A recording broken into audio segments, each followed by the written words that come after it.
आवाज महाराष्ट्राचा।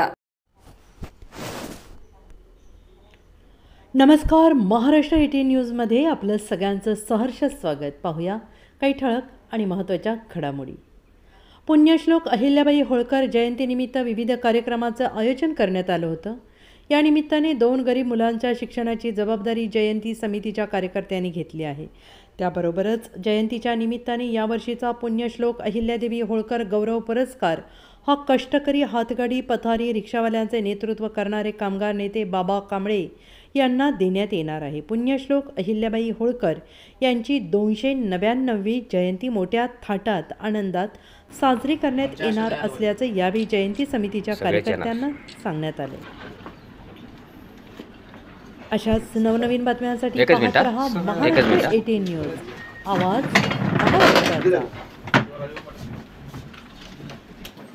पुण्यश्लोक अहिल्यादेवी होळकर जयंती महोत्सव समिती पिंपरी चिंचवड शहर यांच्या वतीनं 31 मे 2024 ची जी जयंती ती आपण साजरी करतो। ती साजरी करत असताना जे प्रमुख कार्यक्रम आहेत त्याच्यामधला सगळ्यात मोठा आणि प्रमुख कार्यक्रम म्हणजे या जयंती उत्सवाच्या निमित्तानं आपण देत असलेला अहिल्यादेवींच्या नावाचा पुरस्कार, पुण्यश्लोक अहिल्यादेवी होळकर गौरव पुरस्कार म्हणून हा पुरस्कार आहे।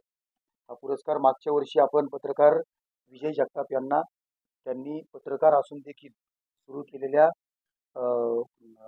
वृद्धाश्रम जो आहे मळवलीमधला त्या ठिकाणचा, आणि त्यात ते देत असलेले वृद्धांना जी सेवा आहे ती विनामूल्य सेवा देतात। म्हणजे कुठलंही त्याच्यात आपण बघतो वृद्धाश्रम अनाथाश्रम बऱ्यापैकी त्याच्यावर व्यवसाय चालतात, परंतु तसला कुठलाही प्रकार तिथे न होता एक छानशी सेवा तिथे केली जाते म्हणून त्यांना दिला।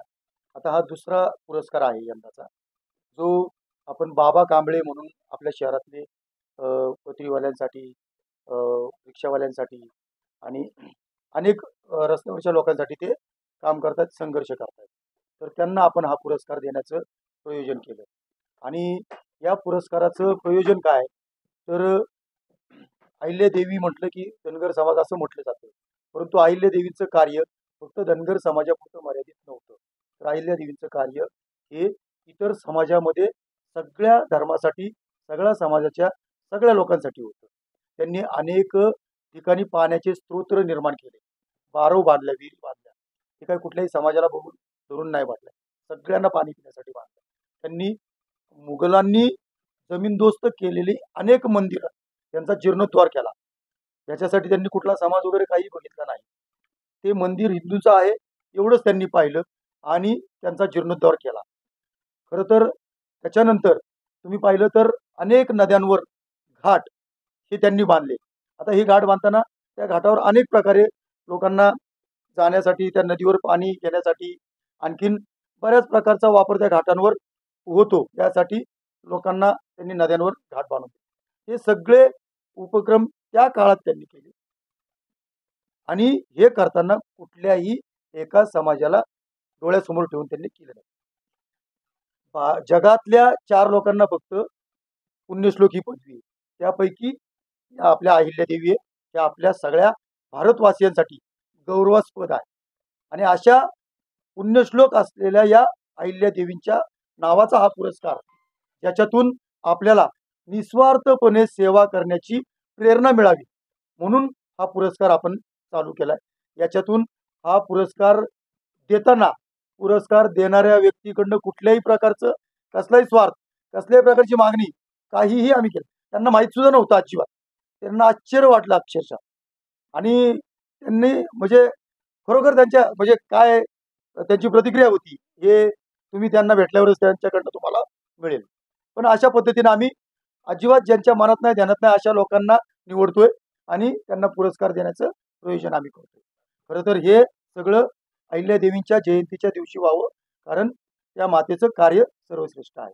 याचबरोबर आम्ही आणखीन एक उपक्रम सुरू केलाय, तो म्हणजे 5वी ते 10वी 2 मुलांना आम्ही आता शिक्षणाचा खर्च 5वी ते 10वी पर्यंतचा पूर्णपणे व्हावा, यासाठी 2 मुलांना आम्ही निवडले। त्या 2 मुलांना 11,000 प्रत्येकाला, म्हणजे दर वर्षाला महिन्याला 1,000 रुपये त्या मुलाला शिक्षणासाठी म्हणून पूर्णपणे जातील अशा पद्धतीचं नियोजन आम्ही केलंय. हे करण्यासाठी आम्हाला काळभोर नगरमधील मोहन यशवंत काळभोर हे दाते भेटले.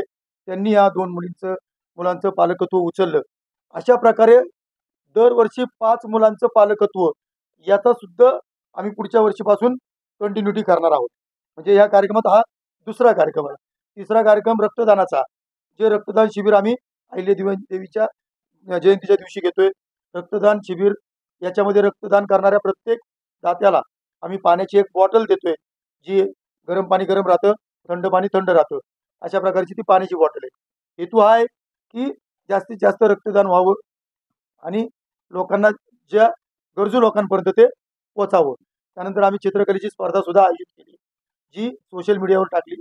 आणि तुम्ही घरीच चित्र काढा, वयोगटाचं त्याला बंधन नाही, काही नाही, कुणीही काढू दे. जी चांगली 3 चित्र येतील त्यांना 3,000, 2,000 आणि 1,000 अशी 3 पारितोषिकं सुद्धा आम्ही ठेवली. अशा पद्धतीनं सगळं हे करून शेवटी जाताना दुपारी 2 ते 3 वाजेपर्यंत अहिल्यादेवींच्या नावानं आम्ही महाप्रसाद ठेवला, जेणेकरून सगळ्या लोकांना दिवसभर सकाळपासून येऊन थकलेल्या लोकांना व्यवस्थित पोटभर जेवण मिळावं या हेतूनं आम्ही त्या महाप्रसादाची योजना केली. आणि मग आम्ही सगळ्यात शेवटी दुपारी 3:20 ते 3:30 या वेळेमध्ये अहिल्यादेवींना सगळे मिळून एकत्रितरित्या अभिवादन करणार आहोत 10 मिनिटाचं, आणि मग हा कार्यक्रम संपणार आहे. अशा पद्धतीनं जयंती महोत्सव कसा असावा, असं एक आदर्शवत जयंती महोत्सव करण्याचा आम्ही प्रयत्न करत आहोत. यासाठी आपल्या सगळ्या पत्रकार लोकांकडून आम्हाला सहकार्य मिळावं, यासाठी या पत्रकार परिषदेचं आम्ही आयोजन आपल्यासाठी केलं होतं.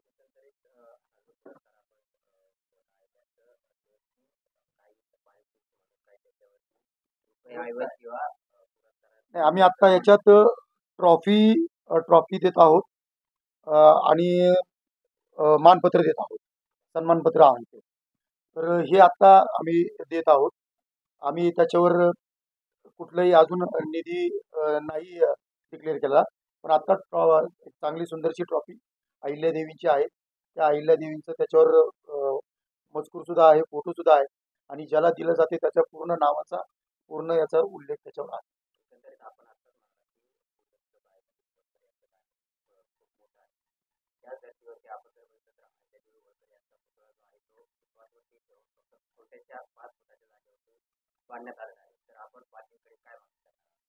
आता दिसणारी 5 फुटाची जागा पुढच्या वर्षीच्या जयंतीपर्यंत 5 गुंठ्याची झालेली असेल, एवढं मी तुम्हाला नक्की सांगतो.